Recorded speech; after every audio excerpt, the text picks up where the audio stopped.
Welcome to The Explainer. So, have you ever wondered how a single country can boast some of the strictest privacy laws on paper, yet simultaneously track your absolutely every move? Today, we're diving into one of the most fascinating and kind of perplexing technological dualities in the world right now: China's AI surveillance ecosystem. It's literally a perfect paradox. Starting in June 2025, brand new regulations are going to severely restrict how businesses can collect your facial biometric data. But at the exact same time, this very same nation operates a massive network of over 500 million surveillance cameras, purpose-built for mass state tracking. I mean, how do these two completely opposite realities even coexist? Well, let's unpack that. Section 1, the regulatory push. Okay, to really grasp these new rules, we need to rewind a bit and see just how crazy fast this tech evolved. Back in 2005, mass surveillance kicked off with the Skynet project, literally wiring up the streets. Fast forward to 2013, and smart city pilots started weaving all this scattered data together. Then, in 2015, the Sharp Eyes program brought early AI into the mix, moving us from just passively recording video to actively monitoring it. And that brings us to June 2025, a major regulatory pivot by the Cyberspace Administration of China, specifically targeting how businesses use this fully matured technology. According to the sources, these 2025 rules are all about stopping corporate misuse of your biometric data. Businesses now have to prove the absolute necessity of scanning your face. They must be totally transparent about what they're collecting, put hard limits on data storage, and enact super strict protections for kids under 14. Plus, and this is a big one, they can't force you to use a facial scan if there's a simple alternative, like an ID card. On the surface, this looks like a massive win for everyday consumer privacy. But pay close attention to this number right here, 100,000. Under the new rules, any business storing the facial records of over 100,000 people has to formally register with the provincial government. That is a seriously tight grip. It basically guarantees the state always knows exactly who holds biometric data at scale, stopping any corporate data monopoly dead in its tracks before it can even form. Which really begs the question, right? How does the world's most surveilled nation actually implement privacy laws? Well, it's like peeling an onion. These laws absolutely heavily regulate corporations, they protect you from the local store, but to understand the real relationship between the citizen and the state, we have to look beneath that legislation, at the physical surveillance infrastructure itself. Section 2, the tech behind cameras. So who builds all this? It's a group known as the National AI Team. You've got McV, boasting a database of 10 billion faces. To put that in perspective, that's literally more than the entire human population of Earth, and it allows for lightning-fast algorithmic matching. Then there's Hikvision, leading the charge in multidimensional perception, meaning they use sensors beyond just normal vision like thermal and radar. And of course, Huawei, powering the Graph Engine service. That's a complete AI system that essentially mimics human brain processing, but with absolute machine precision. And a huge component making this possible is something called computational imaging. Guys, this isn't your old-school CCTV camera just passively recording a video feed. This tech captures and analyzes digital light fields. Basically, these cameras aren't just recording, they are perceiving.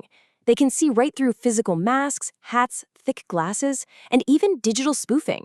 It's a level of deep, error-free machine vision that renders traditional disguises completely useless. And it all happens in real time, in just 3 incredibly fast steps. First, multi-lens cameras capture the scene from varied angles. Second, deep learning algorithms analyze not just your face, but your approximate age, your current emotional state, and even the unique way you walk, your gait. Third, it hits those massive databases and pulls a match in milliseconds. It can literally pinpoint an individual in the middle of a packed, chaotic subway station.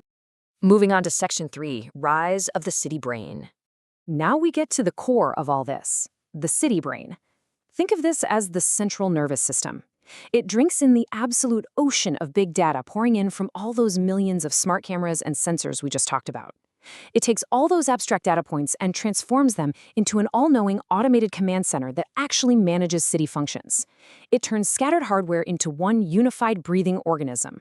Take a look at Hikvision's Safe City architecture. It's broken down into 5 distinct operational layers. You've got air control, using drones to watch from above, mobile control for vehicle-based tracking on the ground, an alarm layer for instant emergency response, ground control, pulling from thousands of street-level sensor networks, and tying it all together, intelligent control, That's the AI serving as the actual brain, processing absolutely every input for early warning and response. It's the total, seamless assimilation of mass surveillance into everyday urban governance. Section 4. The human reality. Now, let's look at how this plays out on the ground. In the Xinjiang region, the source materials point to something called the Integrated Joint Operations Platform, or IJOP. The sheer variety of data harvested here without consent is pretty staggering. We're talking DNA and blood samples, active monitoring of household electricity usage, a log of every single time you swipe an ID card, forced phone spyware known as Jingwang, and records of deeply personal religious practices. To make this massive abstract tech feel a bit more real, the sources share the account of Abduwili Ayub, a Uyghur scholar and former political prisoner. He described just how totally inescapable the system is. He noted, "Because you swipe your ID card, our camera shows up, and we will know. The AI is constantly matching profiles at ubiquitous physical checkpoints in real time. Literally no movement goes unnoticed." The sources report that this architecture has severe human rights impacts. According to findings from the UN and the independent China Tribunal, this algorithmic flagging has directly facilitated the mass arbitrary detention of ethnic Uyghurs in internment camps. Furthermore, the China Tribunal reported finding evidence beyond a reasonable doubt of forced organ harvesting from prisoners of conscience, including Falun Gong adherents. According to the reports, this is a practice uniquely facilitated by these centralized biometric and blood type databases. Section 5. Exporting smart authoritarianism. Analysts and sources have coined a specific term for this export: smart authoritarianism. You see, this isn't just about managing traffic or public safety. It's a governance model that uses pervasive AI and massive data ecosystems to exert total precision social control. Under this model, mass surveillance basically becomes the highly optimized automated foundation of the state itself. And here's the thing. This model is spreading fast. Through the Belt and Road Initiative, specifically the Digital Silk Road, China is physically exporting this exact surveillance infrastructure to over 146 different countries. By supplying the cameras, the hardware, and that city brain software, they are actively, if quietly, rewriting global norms around privacy and data collection from the ground up. Let's put that global footprint into perspective with one number: 700. That is the number of cities across 100 different countries that are already equipped with Huawei Safe City solutions today. So we're not talking about some future concept here. This is an immense global digital topography being actively built right now, with advanced surveillance sitting at the very core. And this infrastructure is actively enabling what researchers call transnational digital surveillance. Databases from groups like the Uyghur Human Rights Project report that minority populations and dissidents are being algorithmically flagged, tracked, and even detained in exported smart cities as far away as Dubai, Saudi Arabia, and Egypt. The algorithmic net literally follows the individual regardless of borders. So, to bring this whole explainer full circle, you really have to grasp this duality. On one hand, you have new laws regulating the corporation, which do ostensibly protect consumer privacy from businesses.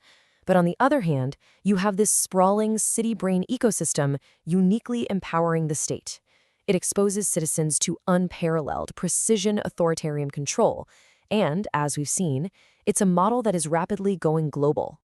Which leaves us with a pretty massive question regarding the future of civil liberties. As these completely integrated smart cities rise globally, managing everything from your morning commute to your most personal data, who ultimately controls the algorithms that control your city? Thanks so much for joining us for this explainer, and definitely keep questioning the world around you.